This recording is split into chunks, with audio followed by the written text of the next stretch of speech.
Hey, this is Cyrus. And this is Brian. And we are recording here at Fantastic Fest. We're actually over at the neighborhood bar right now, the Alamo Bar, the Highball. Recording live from inside the film The Big Lebowski. Right, pretty much in the bowling alley. I'll give you guys video of this at some other point. But we thought we'd take a minute between films to just talk about what we've seen so far and how it's been. I mean, Brian and I guess we were both lucky because we're pressed. We actually got to screen some movies before this even. But let's just give a quick rundown on what we've seen. I'm going to start off with just what I actually saw today. I saw a Chow Yun-Fat film called, I believe it's called Let the Bullets Fly. That's right. And it's a wacky screwball period piece that, oh my God, I don't even know how to describe what it is actually. It's like this thief who's like a master like bandit and his crew of badasses take down this rich-looking guy who's they think is the governor going out to this province, but it turns out he's not. He's a con man pretending to be the governor. So they say, well, look, we can either kill you or you can come work for us, and now like the head bandit guy will pretend to be the governor instead. So they get to this, with this setup, they go to this town pretending to be the governor and intending to fleece it of a lot of money. And Chow Yun-Fat is a rich, I don't know what to describe him as, sort of like a town founder type who they're, basically they want to rip off, and he just wants the governor out of there so he can be free to do whatever he wants. Oh, that is wacky. And it turns into a battle of wills as they're both constantly trying to pretend they are the bandits in question, the legendary bandits, in order to scare the populace into siding with them. And it's just a series of bizarre screwball action sequences, and well, I guess what's best about it is like major characters just keep dying throughout the whole thing. Like left and right. Yeah, you'd never guess it. Like, oh, it's the main character. He's been there like half the film, and they're obviously integral. Oh, no, they're dead. Okay. Shoot, they're dead. But I thought it was fun, but a lot of cultural disconnect. I didn't know what was happening sometimes. Like, there were scenes where obviously something was supposed to, like the shot was supposed to reflect what just happened in the story metaphorically, but that doesn't translate to American culture since it was a Hong Kong film. But you know what? You go. What'd you see? Well, I introed it today, but I'd seen it before, Blind, which is a Korean thriller, because that seems to be all Korea does now, is make thrillers and revenge films. But yeah, it's a really taut, suspenseful movie about a blind policewoman being stalked by a serial killer, and it has a lot of really great sequences that are well shot and well staged to really amp up the suspense, and I really liked all of the characters. There's kind of in this one also a wacky relationship between her and a police officer wannabe, and I don't know, it's just another great example of why you shouldn't piss Koreans off. No, right? I saw Blind as well. And, obviously the connection that most people make with it is wait until dark. Yes. As the natural, like, oh, it's another blind person escaping from, like, a killer.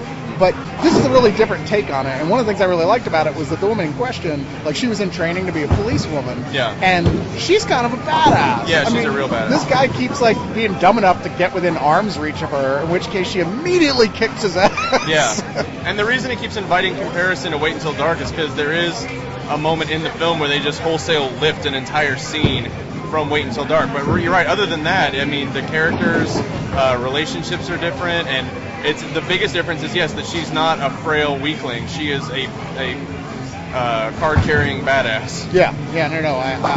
I super enjoyed it, and it's a little slow building, but I think towards the end it explodes into one of the most tense, like, cat and mouse games between her and the killer inside of this building that she basically knows totally left and right. She knows every corner of it, and he doesn't. So it's like, advantage, blind girl. Exactly.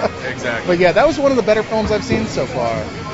The other film I saw today was I just got out of a film called Haunters.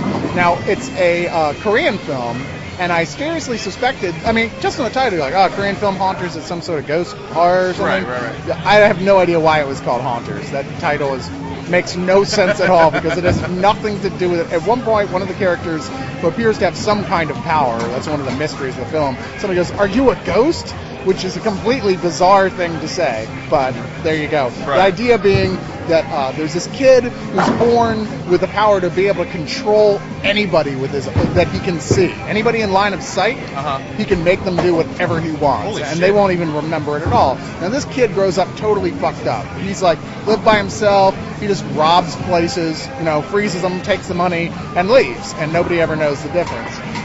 One day, he is robbing this place that has just hired this bright, fresh-faced young lad, strapping young lad, who had just lost his last job because he was in the hospital for a couple of weeks after barely surviving an accident.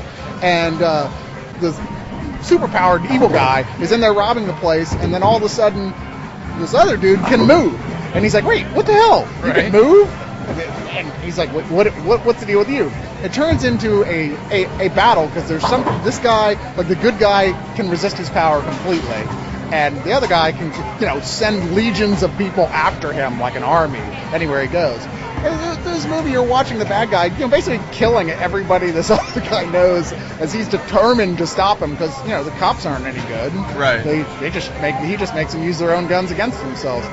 And it's really what you've got is a superhero origin story because the mystery of the story is how does this other guy resist his power and what is his power? That's really interesting. I thought it was a movie about ghosts as well. Yeah, just not from at the all. title. Yeah. I really enjoyed it. It probably could have. There's quite a few confrontations between the two in it, and it probably could have lost just one of them for running time. Sure. But other than that, I think it's one of those anybody who likes superhero movies really, really needs to see. Awesome. And like I said, it's an unusual tale because it's not what you expect. It's a superhero movie on the terms of like Limitless or Unbreakable or something like that. So not the traditional capes and not spandex hero. Not at all. And it's got a lot of screwball humor in it as well, along with some pretty bloody stuff. What about you? Let me give one more, and then we'll wrap this up. I actually just got out of a movie called Sleepless Night. It's a French action movie about a dirty cop who is robbing gangsters of their cocaine to make extra money, and he gets spotted by one of his marks, and the gangster kidnaps his son and demands that he return the coke, and then it's just a series of unfortunate events that lead to him basically trapped in the gangster's club trying to get his son back. No idea where the coke went, fighting his way through it. The movie has one of the best kitchen fight sequences I've ever seen in my entire life. They use they don't just use like knives and pots and pans. They're pulling out drawers, they're breaking the bottoms off of mops. This is a really inventive action sequence, and I really like the way it was shot. I thought the main actor, and you'll have to forgive me, I'm not recalling his name off the top of my head, was really intense and really sincere. Great performance. I thought it was a little long. Could have definitely used a little less chaos toward the end when it felt like it was wrapping up.